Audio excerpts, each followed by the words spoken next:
Ilmu sakti kanuragan merupakan salah satu warisan budaya yang tidak dapat diabaikan di Nusantara, khususnya di Pulau Jawa. Nusantara, yang dikenal memiliki sejarah panjang sebagai negeri yang pernah dijajah selama 3,5 abad, menyimpan kisah perjuangan besar dalam melawan penindasan. Di tengah perjuangan itu, ilmu-ilmu tradisional, termasuk ilmu kanuragan, memainkan peran penting sebagai alat perlindungan diri sekaligus strategi perlawanan terhadap penjajah.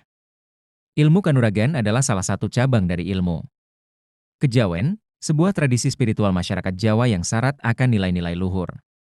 Nenek moyang masyarakat Jawa menciptakan berbagai jenis ilmu kejawen dengan tujuan melindungi diri, menjaga keharmonisan hidup, dan menghadapi tantangan dari dunia luar. Salah satu aspek penting dari ilmu ini adalah kemampuan untuk meningkatkan kekuatan fisik dan mental seseorang, sehingga mampu bertahan dalam situasi yang sulit. Ilmu kanuragan dikenal sebagai ilmu bela diri tingkat tinggi yang tidak hanya mengandalkan kekuatan fisik, tetapi juga memanfaatkan energi spiritual. Bagi leluhur Jawa, kekuatan jasmani dan rohani adalah dua hal yang tidak bisa dipisahkan. Dengan penguasaan ilmu kanuragan, seseorang diharapkan menjadi pribadi yang tangguh, berani, dan bijaksana dalam menghadapi segala bentuk ancaman, baik dari manusia maupun kekuatan gaib. Pada masa penjajahan, ilmu kanuragan menjadi salah satu ilmu yang hampir wajib dimiliki oleh masyarakat Jawa, terutama oleh mereka yang terlibat dalam perjuangan melawan penjajah. Para pendekar dan pejuang di masa itu menggunakan ilmu ini sebagai bekal untuk bertahan hidup dan melindungi tanah air dari ancaman penjajah yang lebih kuat secara teknologi dan persenjataan. Ilmu kanuragan memungkinkan mereka memiliki keunggulan dalam pertempuran jarak dekat dan bertahan dari serangan musuh. Kisah-kisah kepahlawanan para pejuang yang menguasai ilmu kanuragan masih sering diceritakan hingga kini. Mereka digambarkan sebagai sosok yang tidak hanya kuat secara fisik, tetapi juga memiliki moral dan etika yang tinggi. Ilmu ini tidak digunakan untuk kejahatan, melainkan untuk melindungi yang lemah dan membela kebenaran. Ketika ajaran Islam mulai berkembang di Pulau Jawa, para wali songo memainkan peran penting dalam menyebarkan nilai-nilai agama yang berpadu dengan tradisi lokal. Mereka tidak serta-merta menghapus tradisi yang sudah ada, tetapi justru memadukannya dengan ajaran Islam sehingga lebih diterima oleh masyarakat. Salah satu hasil dari perpaduan ini adalah ilmu kanuragan yang berlandaskan nilai-nilai Islam. Para wali songo mengajarkan bahwa kekuatan sejati bukanlah semata-mata berasal dari tubuh, tetapi dari iman yang kuat kepada Allah. Dengan demikian, ilmu kanuragan tidak hanya menjadi alat untuk melindungi diri, tetapi juga sarana untuk mendekatkan diri kepada Sang Pencipta. Para murid diajarkan untuk menggunakan ilmu ini dengan penuh tanggung jawab dan hanya untuk tujuan yang baik. Meskipun zaman telah berubah, ilmu kanuragan masih memiliki tempat di hati masyarakat Jawa. Saat ini, ilmu ini lebih sering dipelajari sebagai bagian dari pelestarian budaya atau dalam konteks seni bela diri tradisional.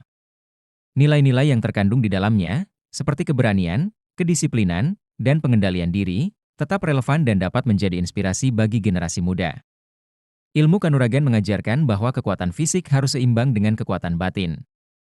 Di era modern ini, pelajaran tersebut bisa diartikan sebagai pentingnya menjaga keseimbangan antara kemampuan teknis dan nilai-nilai moral dalam menghadapi tantangan hidup.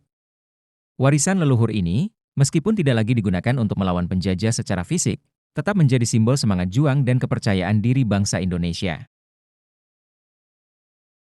Berikut ini merupakan ilmu kanuragan paling sakti asli Tatar Nusantara. Pertama, Ajian Waringin Sungsang. Budaya Jawa kaya akan beragam ilmu kehidupan yang dapat dipraktekkan untuk mencapai tujuan hidup, salah satunya adalah ilmu kanuragan. Ilmu kanuragan dipercaya dapat membuat seseorang yang memilikinya menjadi sakti, serta dapat meningkatkan derajat seseorang. Salah satu ilmu putih bagian dari ilmu kanuragan adalah Waringin Sungsang yang diciptakan oleh Sunan Kalijaga. Perlu diketahui sebelumnya bahwa ilmu putih adalah kesaktian yang diperoleh dengan amalan tertentu yang tidak bertentangan dengan syariat Islam. Berbeda dengan ilmu hitam yaitu kesaktian yang diperoleh dengan melakukan suatu amalan yang dilarang Tuhan. Waringin Sungsang diciptakan dengan tujuan memerangi kejahatan yang menganut aliran ilmu hitam. Agar bisa mendalami ajian ini, seseorang harus melakukan sejumlah amalan dengan disertai membaca rapal-rapal yang menyertakan nama Tuhan. Waringin itu artinya pohon beringin, sementara Sungsang artinya terbalik di mana akar berada di atas. Waringin Sungsang memiliki arti kehidupan berasal dari sumbernya yang akan terus hidup. Karena begitu tingginya falsafah yang terkandung dalam ajian Waringin Sungsang, maka hanya mereka yang sudah menyelesaikan urusan diri sendirilah ilmu ajian ini dapat diwariskan. Amalan ajian Waringin Sungsang menggambarkan kekuasaan Tuhan, karena segala kekuatan yang dimiliki manusia tentunya berasal dari Tuhan. Waringin Sungsang mempunyai efek mematikan. Siapapun yang diserang ajian ini akan terserap energi kesaktiannya dan langsung lumpuh hingga runtuh tak berdaya. Bagi yang ingin mendalaminya berharap mereka mampu menyatukan kehendak lahir dan batinnya. Kedua, ajian lembu sekilan. Gajah Mada dikenal sebagai patih yang perkasa. Tidak hanya secara fisik, Mahapati Majapahit ini juga memiliki ilmu kanuragan yang unggul. Dalam salah satu riwayat disebutkan Patih Gajah Mada menguasai beberapa ajian atau ilmu kanuragan. Salah satunya adalah ajian lembu sekilan. Membaca namanya saja tentu memberi impresi yang unik sekaligus gagah. Nama lembu sekilan mengisyaratkan ilmu kanuragan yang perkasa. Ilmu kanuragan sebagai bagian dari laku fisik dan spiritual bagi para ksatria di masa lalu bukanlah hal yang asing. Tentu wajar jika Patih Besar Majapahit memiliki ilmu atau kesaktian yang mumpuni. Patih Gajah Mada sendiri dikisahkan unggul dalam banyak pertempuran. Khususnya dalam mega proyek Majapahit, menyatukan Nusantara. Selain diyakini pernah dikuasai oleh Gajah Mada, ajian lembu sekilan juga disebut dimiliki oleh Kebo Iwa, patih besar dari tanah Bali. Ajian lembu sekilan ini memiliki kekhasan dibanding ajian lainnya. Ilmu lembu sekilan membuat pemiliknya seolah dilindungi tameng gaib. Ya, ajian lembu sekilan ini adalah salah satu ilmu kebal dari tanah Nusantara. Tubuh sang pendekar menjadi seolah tak akan tersentuh lawan dalam pertarungan. Ajian ini membuat lawan menjadi luput mengirim serangan. Baik pukulan atau sabetan senjata, tubuh pendekar yang dilindungi ajian lembu sekilan menjadi tak tersentuh. Serangan diyakini akan melenceng sekitar 50 cm. Dari situlah sebenarnya nama sekilan muncul. Kata sekilan menandai ukuran jarak ibu jari ke telunjuk orang dewasa. Maksudnya, seukuran tersebut tubuh pendekar menjadi terlindungi perisai gaib. Segala serangan pun tidak akan melewati jarak sekilan itu untuk melukai pendekar. Sebagaimana beragam ilmu kanuragan pada umumnya.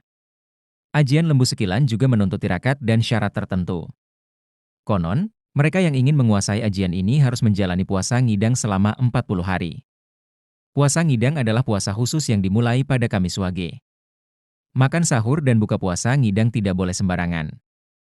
Sahur dan buka hanya boleh makan dedaunan berbumbu garam dan minum menggunakan air kendi. Selain puasa ngidang selama 40 hari, sang penuntut ilmu juga diwajibkan memenuhi syarat lain yaitu puasa ngebleng. Puasa ini dilakukan selama 3 hari 3 malam, tidak boleh makan minum dan tidur. Sungguh syarat tirakat yang tidak mudah. Melakoni hal ini juga tidak boleh dilakukan sembarang orang.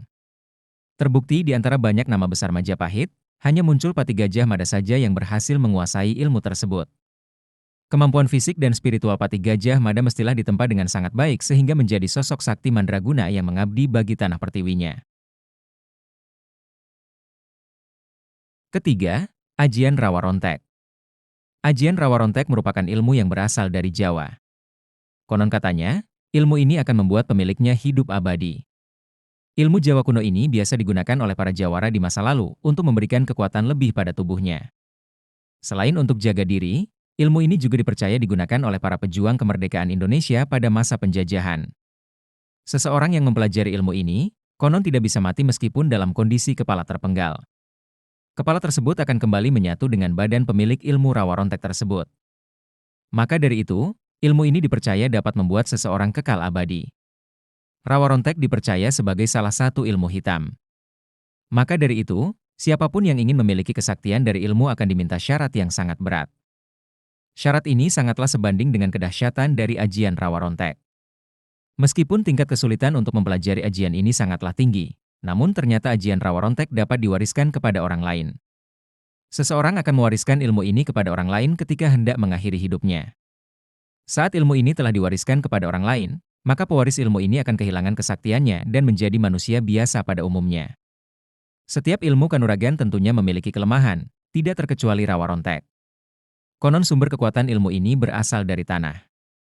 Maka untuk mengalahkan seseorang yang menggunakan ajian ini, bisa dilakukan dengan cara menggantungnya di atas pohon hingga mati.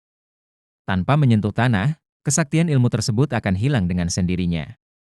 Sebagai salah satu ilmu hitam dengan tingkat kesaktian yang tinggi, ilmu ini akan memberikan tuah berupa kutukan bagi pemiliknya. Hal ini harus diterima oleh pemilik ajian ini sebagai timbal balik terhadap kesaktian ilmu tersebut. Kutukan ini akan terjadi ketika sang pemilik ilmu tersebut meninggal dunia.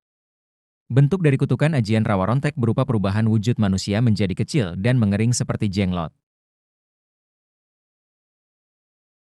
Keempat, ajian gelap ngampar. Gelap ngampar berasal dari kata yang dalam bahasa Jawa memiliki arti petir, sedangkan ngampar berarti menyambar. Maka kata gelap ngampar memiliki arti petir yang menyambar. Ajian sakti ini konon juga dimiliki Pati Gajah Mada. Gelap ngampar tergolong sebagai salah satu ilmu tingkat tinggi dan tak semua orang bisa mencapai tingkatan ajian ini. Demikian dilansir dari KR Jogja. Jika disalurkan lewat suara maka yang mendengar bentakannya akan langsung tuli dan bila ajian ini dibaca di tengah-tengah riuhnya peperangan, siapapun yang mendengar teriakan dari pemilik ajian ini akan langsung bersimpuh menyerah atau melarikan diri. Bila ajian ini disalurkan lewat telapak tangan, maka tubuh yang terkena pukulannya akan terasa panas seperti tersambar petir. Ajian ini memiliki mantra yang harus dibaca saat akan menggunakannya. Untuk dapat menguasai kemampuan ini, seseorang harus menjalani puasa 40 hari dengan makan hanya sekali setiap jam 12 malam. Setelah itu diteruskan dengan puasa ngelowong 7 hari 7 malam yang dimulai dari hari Sabtu Kliwon. Gelap ngampar merupakan salah satu ilmu kanuragan tak bisa dilepaskan dari kehidupan masyarakat Jawa zaman dahulu. Di samping untuk menjaga diri, ilmu kanuragan juga akan meningkatkan derajat seseorang yang memilikinya hingga nantinya mendapat gelar sebagai jawara. Ada beberapa ajian kanuragan yang sangat terkenal dalam dunia persilatan, baik itu aliran ilmu hitam maupun ilmu putih. Bahkan konon saat ini masih ada orang yang memiliki ilmu-ilmu tersebut. Dengan berbagai syarat atau amalan serta pantangan yang harus dijalani. Ilmu sakti kanuragan adalah salah satu bentuk kearifan lokal yang menjadi saksi perjalanan panjang bangsa Indonesia. Ia bukan hanya ilmu bela diri, tetapi juga cerminan dari semangat perjuangan, spiritualitas, dan keharmonisan hidup. Dalam setiap gerakannya, terkandung nilai-nilai luhur yang mengajarkan kita untuk menjadi manusia yang tangguh, bijaksana, dan bertanggung jawab. Warisan ini, jika terus dijaga dan dilestarikan, dapat menjadi inspirasi yang tak lekang oleh waktu bagi generasi mendatang.